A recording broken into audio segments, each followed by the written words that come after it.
Free medical camp সেনাবাহিনী কর্তৃক আজকে যে আয়োজন, সেটা দরিদ্র এবং অসহায় মানুষের ফ্রি চিকিৎসা দেওয়া হচ্ছে, তার সঙ্গে ওই ওষুধও দেওয়া হচ্ছে। এই এলাকার লোক উপকৃত হচ্ছে। এটা একটা মোটামুটি বলা যায় পাহাড়ি এলাকা, দুর্গম এলাকা। এই জন্য ওনাদেরকে আমরা ধন্যবাদ জানাই। এখানে আজকে 6 জন ডাক্তার আসছে। এইখানে 5 দিন ব্যাপী ওনারা এই কারিকুলামগুলো করতেছে। আজকের আয়োজন করার জন্য 5 দিন পূর্ব থেকে প্রস্তুতি নিচ্ছে।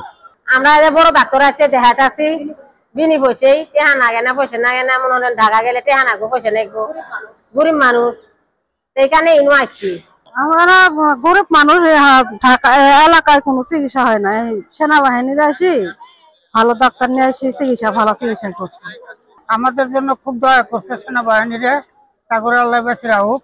আমরা বিনি বসে ওষুধ পাইতেছি, আর আমাদের বাড়ির কাছে নিয়েছে। তারা দয়া করি আঙ্গুর খুব তাগরে আল্লাহ বেঁচে রাখুক। বুকের কান্না, মাথার কান্না, বুকের কান্না, চোখের কান্না, কমরের কান্না, কমর যে বেছে না, কমর সেই বেছে আছে খারাপ হয় না, রান্দি খাবে না, কচুরি খাবে, হবি খাই খালি মুড়ি খাই নাই। মেডিকেল কম্পাইন করেছে, আমরা এটাতে আমরা অনেক খুশি। আমাদের এলাকার যা গরিব ছিল, যা অসুস্থ ব্যক্তি ছিল, এখানে অনেক সুবিধা পেয়েছে। আলহামদুলিল্লাহ, আমাদের ডাক্তারের সেবা পাইতেছি, এটা আমাদের ধন্যবাদ। যার আমার যাতায়াত কষ্ট লাগলো, টাকা পাইলো না, টাকা লাগলো না, এগুলো সরকার থেকে আমরা পাইলাম, এগুলো আমার খুব ভালো লাগলো।